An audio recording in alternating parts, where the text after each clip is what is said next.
Nightmare in the Wilderness, true scary story.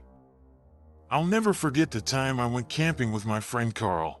Carl loves nature, so he goes on trips and camping a lot. One time, I decided to join him to see what it was like.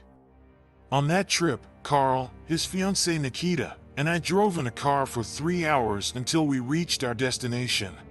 Carl doesn't believe in camping where there are a lot of people because he thinks you can't really experience the trip if there are too many others around. So, he took us to a quiet dirt road that he seemed to know well. He drove through the forest for a few minutes until we reached the spot he had in mind. Then he parked the car and unloaded everything from the trunk. Most of what we brought included a tent, sleeping bags, some food, toilet paper, and a first aid kit. Carl said he usually travels much lighter, but he prepared all the comfort items because of me and Nikita.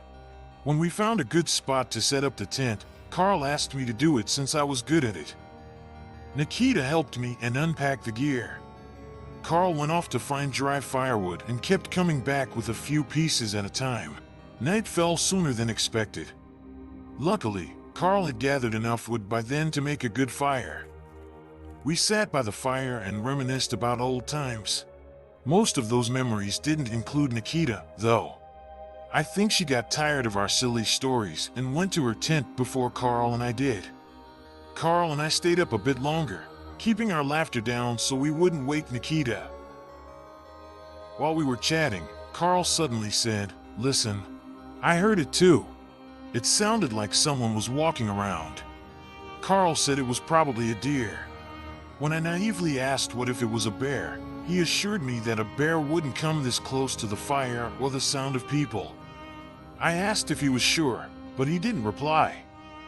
The footsteps seemed to be circling around and getting louder every minute. When they got close enough, there was a strange noise, like something growling. I said it might be a wolf, but Carl didn't answer. He just motioned for us to get inside the tents. I quickly got into the tent we had set up for ourselves, and Carl went into the tent with Nikita. The noise kept getting louder and clearer, and it became obvious it wasn't a wolf, bear, or any other animal. It didn't even sound like anything else on Earth. The fire outside cast an eerie shadow on the tent, and when I saw the shadow of that terrifying creature walking on 2 legs, I had to cover my mouth to keep from screaming. The footsteps were slow but heavy. They moved from my tent towards Carl and Nikita's tent. Suddenly, Nikita screamed. It was the kind of scream you make when something is trying to kill you. I heard both of them rush out of the tent, so I quickly followed. We grabbed our flashlight and started running, knowing something was chasing us. Since I was at the back, I could hear its footsteps clearly behind me. Miraculously, Carl led us straight to the car, and without looking back, we jumped in.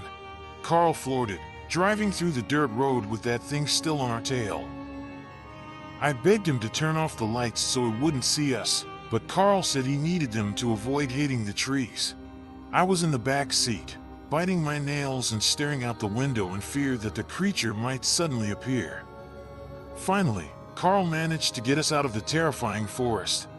We left all our camping gear behind, even though it was expensive. There was no way we were going back there.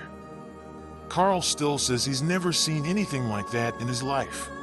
We still wonder what it could have been that walked on 2 legs. Given its size and the sounds it made, it definitely wasn't human. I think everyone has a terrifying, unbelievable experience in their life, and this was ours.